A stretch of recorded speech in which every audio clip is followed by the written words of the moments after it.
Someone's match made them. At last, let's see if he's the real deal, because it's Brooke, baby. You know, everyone wants Brooke.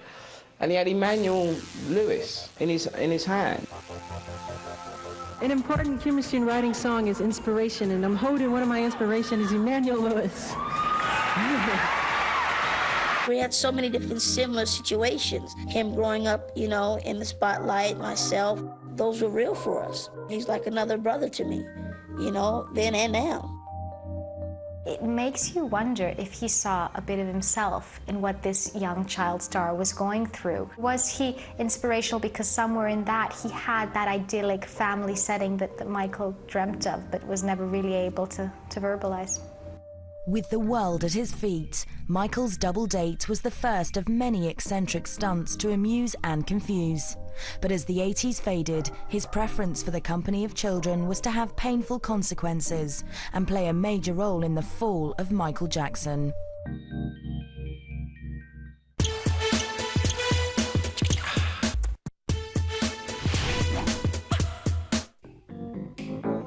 By the time Thriller was honoured with 9 Grammys in 1984, Michael Jackson had achieved more than he could ever have dreamed of.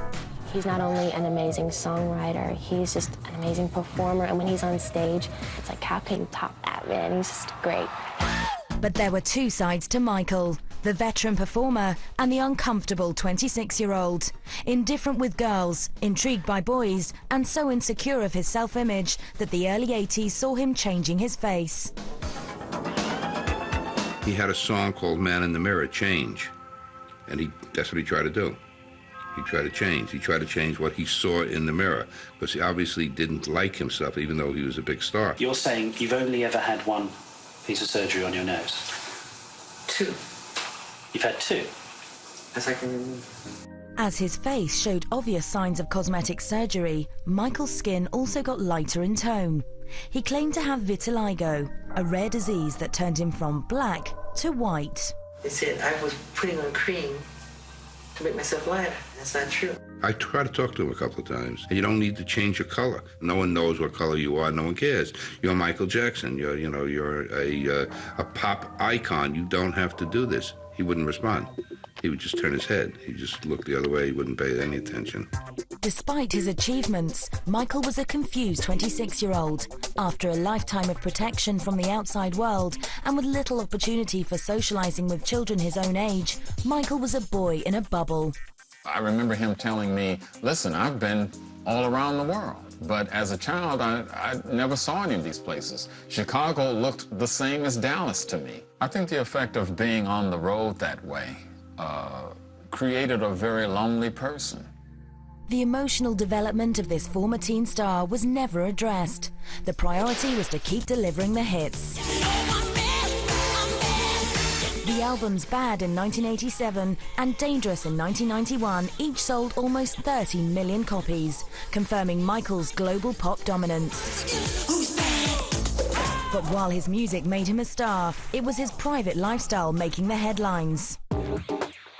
He used his fortune to buy the Californian ranch he called Neverland, filling it with all the playmates he was denied as a child.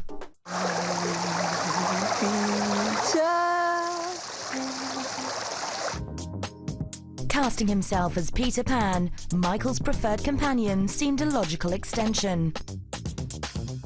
I think clearly Michael felt a connection with children. He probably felt that connection because children didn't judge him, because the children didn't want anything from him in the way that adults probably did all his life. I haven't been betrayed or deceived by children. Adults have let me down. Adults have let the world down.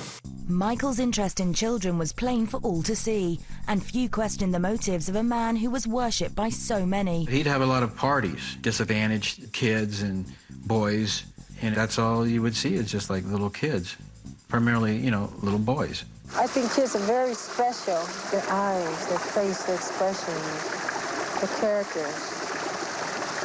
Michael Jackson had been seen in public with boys for many years, but in 1993, a shocking allegation raised doubts about his motives. It was a nightmare, a horrifying nightmare.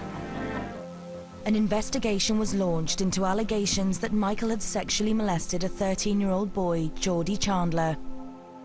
There have been many disgusting statements made recently concerning allegations of improper conduct on my part. These statements about me are totally false.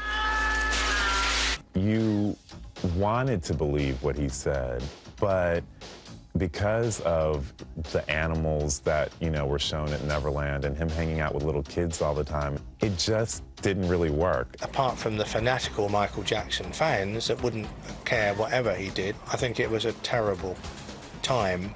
The case was settled out of court for a reported $18 million. We got together again with my advisors, and they advised me it was hands down a unanimous decision, resolve the case. Shortly after the settlement, news of Michael's marriage to Elvis Presley's daughter Lisa Marie was met with cynicism and disbelief. I'm not going to marry somebody for any reason other than the fact that I fall in love with them, period. I think cynics might say, it might have been a case of damage limitation, that right after the Geordie case, he marries a very high-profile, beautiful woman. But having said that, you don't know. Nobody thought this would last. Their relationship didn't last long. After only 20 months, the couple divorced. I just figured, nah, I ain't going to last anymore. But it was fun while it lasted, right? In 1996, Michael married again, this time to his dermatologist assistant, Debbie Rowe. Before their 1999 divorce, she gave birth to 2 children.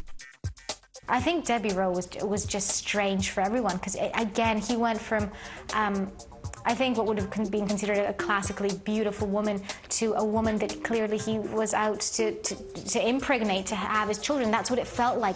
Reeling from a decade of negative headlines, in 2001, Michael hoped to put that all behind him with the release of his Invincible CD. Reviews were favourable, but for a superstar of Jackson's stature, the album sales were a huge letdown. He made a noose for himself by being the king of pop, which meant that when you do songs like Black or White and pop songs, and then you try and go back to being soulful, you're going to alienate your audience, and that's basically what he did. He was too soulful. Michael placed the blame on Sony Records for allegedly engaging in a racial conspiracy against him. The record companies really, really do conspire against their artists. They steal, they cheat, they do whatever they can, especially the black artists. And I think he must have taken that pretty badly, because he thought he was making an album that was of the time, but no. His fans wanted a Michael Jackson global pop record, and he couldn't deliver it. Jackson's ability to sell records may have stalled, but his ability to shock the public was about to be reconfirmed. From a Berlin hotel balcony in 2002, Michael chose a unique way of introducing his third child, the product of an unknown surrogate mother. The world's response was immediate and scathing. I was quite shocked purely because it obviously showed he was so out of touch with reality. Despite apologising for his mistake, many wondered if he'd drifted too far into Neverland. We were waiting for thousands of fans down below, and they were chanting they wanted to see my child. So I was kind enough to let them see. Jacko now is being remembered, as a circus freak, isn't he? Really, just a weirdo, and that's taken away. You're taken away from the great music he made. That's a very, very uncomfortable moment. So far, the new century had not treated Michael too favourably, but the worst was still to come.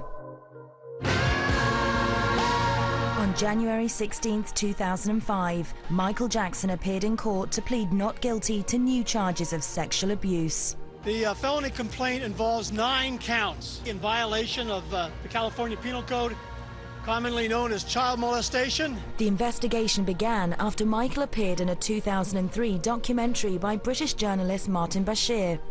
I watched the Martin Bashir documentary like my bottom lip was down there. My eyes were up there. I was totally amazed. Why can't you share your bed? Look, the most loving thing to do is to share your bed with someone. But the scene with him, with the little boy next to him, was so disturbing for me. You're thinking sexual. They make that sexual. It's not sexual. We're going to sleep. Gavin Arvizo, the boy who featured in Bashir's documentary, stunned fans when he claimed he too had been molested by the singer. For many, the new allegations, so similar to the original 1993 controversy, damaged the star's image beyond repair. They've ruined an American hero, that's for sure. And some would say he's ruined himself by his own behaviour. Yet Michael is not without his supporters. He is innocent. My brother is innocent. If I'd seen anything, believe me, his ass would have been hanging from a tree. Michael loves kids. Big deal. Michael, in my opinion, also is a man-child.